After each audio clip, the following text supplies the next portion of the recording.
1, 2, 3. 1, 2, 3, 4. Let's go. So I didn't want to go out on that last vid I uploaded. So yesterday, having finished an editing gig, a long-term editing gig for Mr. Dylan Burns, and having finished a gig dog watching, I decided, you know what, I'm going to do myself a dungeon vlog in the proud old Lanooski tradition. I'm gonna shoot in the basement. I'm gonna have the pretty lights. I'm gonna doll myself up into some kind of like stylized form with a set, for lack of a better word. Opened up a gorilla pod I got for Christmas, put on the Who shirt that I bought myself for Christmas. This looks like a costume guardian. I'm gonna need my boy. Get him, my son. Get his ass. Shirk. That'll teach backgammon, or whatever his name is. Lol.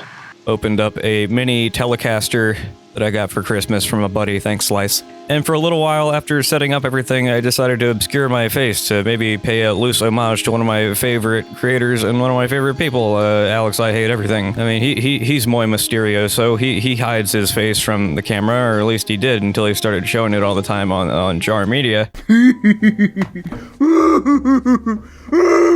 Busted out the vintage Shure mic that I have that I first showed off in February. Started recording for a solid like 10 minutes or so, and then I played it back and it sounded like this. Yeah, so my night was fucked.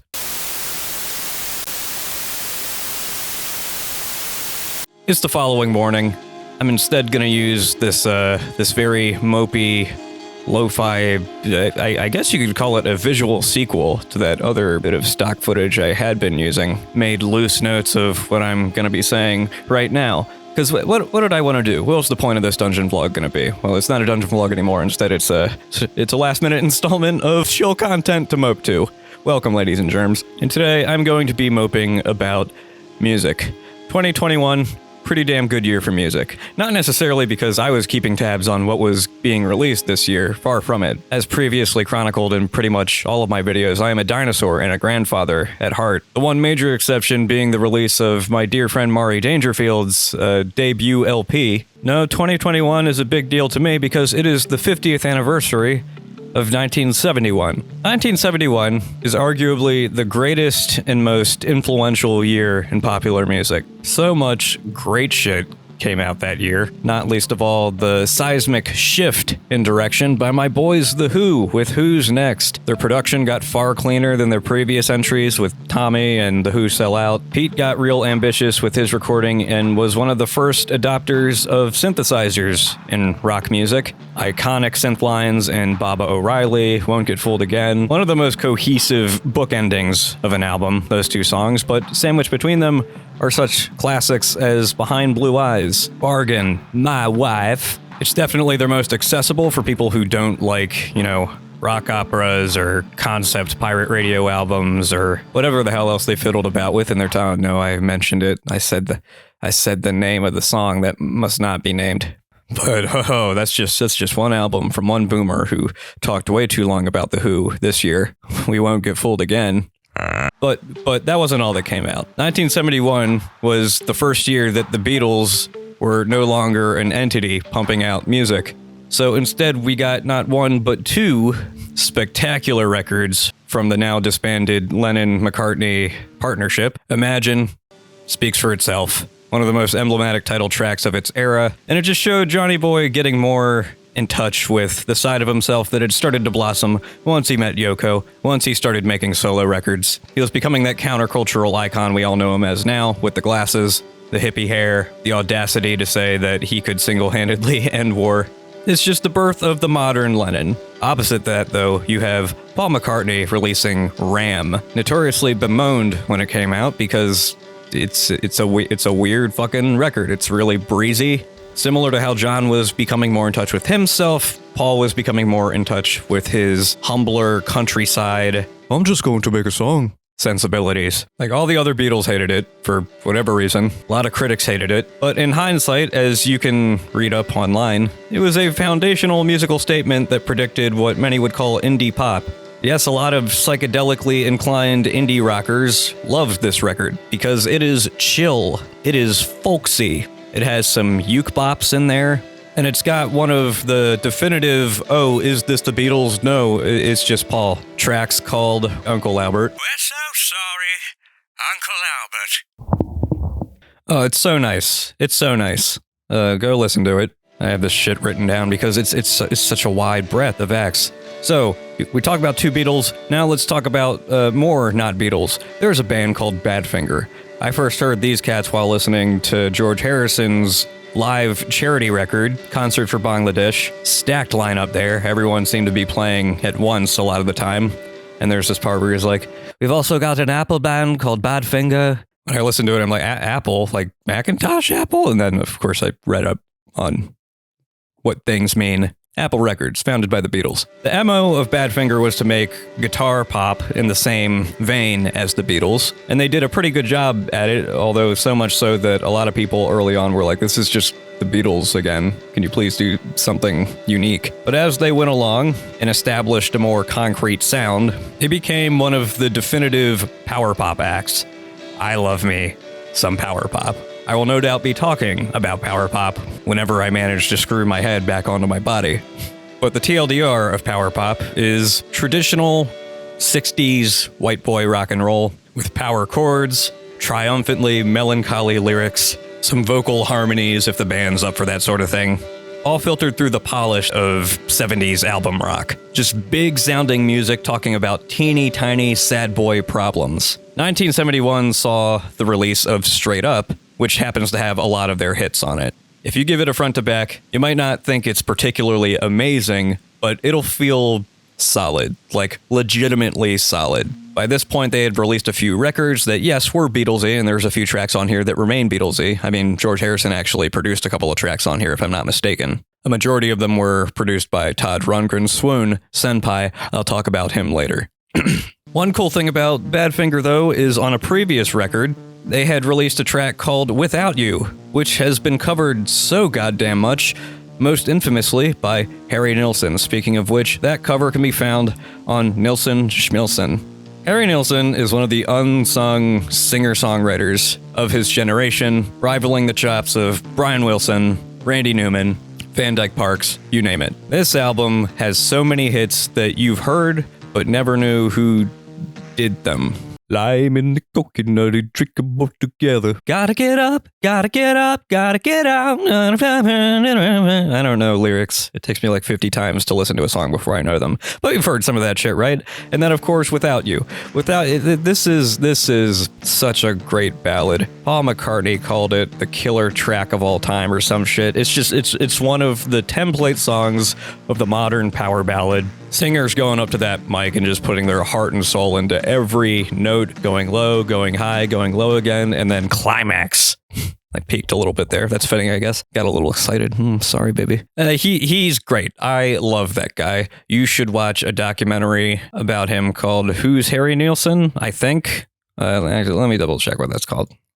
One goddamn second. Yeah, who is Harry Nilsson and why is everybody talking about him? Great doc. I think it's on Tubi for free. You just gotta watch it with commercials. That's how I watch a lot of rock docs these days. That guy is the shit, and he made a lot of great music. But enough Beatles and Beatles adjacent worship. We're going to go over to the Stones. The Stones released Sticky Fingers. I love me the Stones. I've loved the Stones for a while. I listened to them, the Beatles, and Bob Dylan in high school when I wasn't listening to, video game and movie soundtracks. I listened to their 40 Licks hit compilation. That's a great introduction to them. But if you want to go album by album, this is also a pretty good place to start, in due part to that obscene, that fittingly inappropriate cover image. Look at that. Later editions of this actually had unzippable zippers on the pants part. Like, these naughty, naughty boys. It's also just like an inappropriate-ass title for an album. I love it. I read that this is apparently the first album that came out after a notorious riot and unfortunate murder at a concert that they played. It was like, oh, what are these cats going to say about it? That was really fucked up. They're just like, oh, yeah, have a record. That was me doing Mick.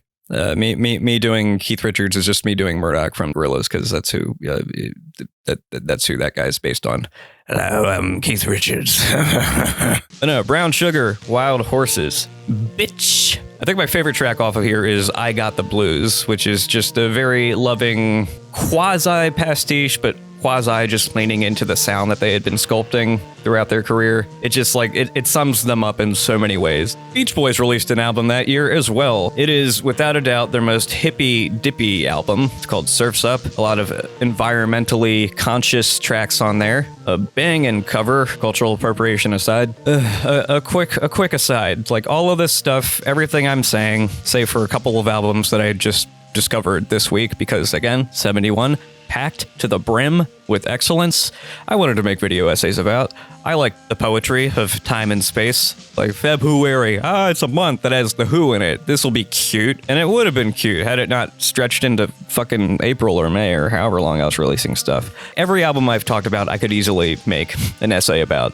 But just to chase that high of talking about this shit on its 50th anniversary, that's my MO right now. Which is why I'm going to skimp over Surf's Up, because goddamn, it's fire and it's water. In fact, it's mostly water. It's the Beach Boys. They just sing on the beach, and it's about the beach and the ocean and water. This is definitely one of the 70s records that's listenable to most people, because frontman and principal songwriter Brian Wilson, although frontman you could argue is more like Mike Love, but we don't talk about him. He finally started to relinquish the songwriting duties to his bandmates, including his brothers, Carl and my favorite track, Long Promised Road. Goddamn, it's like a modern 90s alt rocker, but it took place in the 70s, and it's just all about getting up, just doing the fucking thing. It's great. Check that song out if you check out any of them. I love the album overall, but it's like complicated talking about these cats.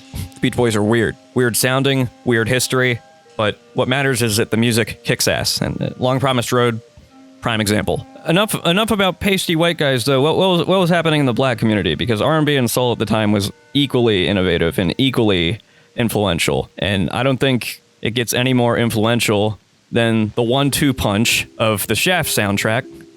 I'm kind of cheating here because I've only ever heard the title track. I just, I nerded out when I found out, 71, Isaac Hayes made a 71 album. Yeah. And I need to see the movie.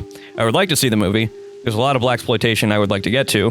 Dolomite Is My Name, Shaft, Superfly. Like, there's a whole pocket of black pop culture that I only know by, like, association and talking to dinosaur coworkers who lived that life back in the 70s. And, yeah. I'll get around to Shaft, but what I do love, what I can attest to, is What's Going On by Marvin Gaye. This LP, so fucking good that, after the pop cultural rewiring of 2020 and all the normie publications decided, all right, we need to pretend like we haven't been doing what we've been doing for the past several decades by mostly highlighting white artists in the canon. We gotta address the black community. So they made this one by Marvin Gaye. Greatest album of all time out of several hundred that they do every year on Rolling Stone. And I'm somewhat proud to say that I got into this album before it was cool. And I know it's like a superfluous gesture that'll probably be, retracted in the coming years once we go back to our racist-ass normalcy as a country. But What's Going On by Marvin Gaye is gorgeous. A gorgeous, gorgeous album that strings together string instruments, a percussion section that's indicative of the urban vibes and inner city energy that he was going for, to form something of a loose concept album of Black American poverty, trying to traverse your way emotionally through all the shit that was going on in the 70s and is still going on today, with an emotionally mixed perspective. It goes in strong. There's like background vocals of people talking in the streets, catching up with each other, and then it ends on inner city blues, make me want to holler. There's an ambiguity to that track that just like, it's very haunting. This whole record, like, his voice is gorgeous for one thing, but there's so much like truth to it. There's so much grit and experience that you can just feel from how he sings it. These lyrics are genuine, and yet the loose concept of it is tied together in a way that's like digestible. It's not like a soul opera by any means. You could play any of these songs by themselves and it's just like, yeah, Yeah, Marvin Gaye, 70s soul. But front to back, you just like, it takes you to that time and that place for these people. And it's essential American art is what it is. Maybe I'll talk about it later. We'll see. Now, let's get even more alt with this. Let's talk about one of the quintessential weirdos of popular music, David Bowie. David Bowie released Hunky Dory, the first LP of his to really break through and get commercial critical success. Like, it comes out of the gate with Changes, one of my favorite Bowie songs of all time, one of my favorite songs of all time, if I'm being fucking honest with you. He put out some interesting music before this, you know, Space Oddity in several versions, Man Who Sold the World. He was an androgynous king, still had long hair, was wearing like gowns and dresses and shit. He's so attractive. But this was his first signature statement as an artist, complete with songs that pay tribute to Andy Warhol, Bob Dylan, Life on Mars, his other space song before he really became the spaceman, the literal spaceman of Ziggy Stardust, who, by the way, was a bit of an aggregation of pop cultural figures, a full embrace of the glam rock trappings that were pioneered by the next bloke I'm going to talk about, Mark Bolan and T-Rex, Electric Warrior. I love this album so much. I've been listening to it while recording this, in fact. I've been listening to it for years now. I have it on CD. A friend of mine, same friend who gave me that guitar, by the way, his old man was getting rid of a bunch of old CDs just to like free up space, and I saw that. Having already listened to it on streaming services for like a year and a half, I was like, yes, give me that shit. Glam rock, people. It can mean many things to many people. It was eventually perverted into something that, while fun, is kind of fuckboyish. It's just like, we're gonna be girls, but not really. We're not gay, though. Anyway, I don't want to get that sidetracked. Mark Bolan was the fucking man. Started as a mod, turned into a folkster, became a psychedelic poet, and then he was like, fuck all that, I want to make pop songs, and he did. These amazing, amazing pop songs, produced with the aid of Tony Visconti, who also worked with David Bowie a lot. Bowie and Bolan were a dynamic duo of glam, arty, yet consumable music. Get it on, bang a gong, you hear it all the time on the radio, but there's so much to enjoy on this record. Mambo Sun, amazing, amazing opener. It establishes this chill yet hard rockin' hybrid of tones. Like, you can get up and dance to this shit, or you can just vibe to it. The bongos played by Mickey Finn. That's drugs. No. Mickey Finn. Bongo. There's more than one Mickey Finn, that's why I get confused. Bongo work goes brilliantly with the boogie guitar playing that Bolan does. It's the unifying glue of a majority of classic T-Rex records. It's so good. It's so good. Listen to the extended version. Both are on Spotify. Everything I've talked about is on Spotify, but the extended version of Electric Warrior is like 2 albums in one. It concludes with Rip Off, one of the coolest, like, proto-punkian tracks with a lot of angry howling and sexual noises that are hella inappropriate but so fucking cool. And then it segues into the extended section, which flows together just as well. The strings, the crunchy guitars, his talky, singy vocal stylings. Like, this is a guy who knew what he wanted, pivoted into a glittery faced sound that would define a lot of the 70s, wore these elaborate girly costumes. I mean, I think he just dressed like that IRL as well. Like, he's a fucking icon. He's a mood.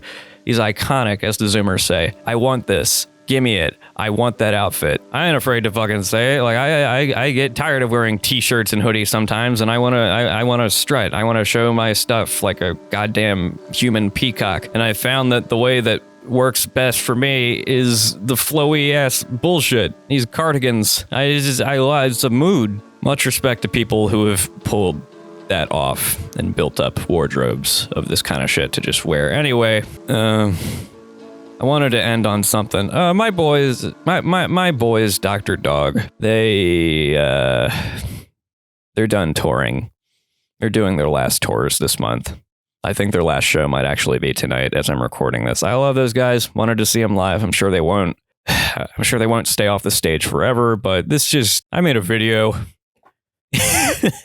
They sent me down a rabbit hole of modern music that is like still affecting my life today, and I'll talk about that whenever I'm able to recharge my batteries. But those guys are cool. I love me, Dr. Dog. This is just a weird year for music. It's just a weird year in general. Hopefully I can get this out before, midnight, but we'll see. If I don't, it ain't gonna be the end of the world. Thank you for moping with me. I am going to cut this down, lay over the stock footage, and not get super crazy with the editing, hopefully. It'll be pretty boilerplate if there's any cuts of any kind, but this is a much more fitting thing to end the year with than that last thing. So, much thanks to all of you who joined me on the Lanooski journey this year, past years, friends, co-creators. I love you all.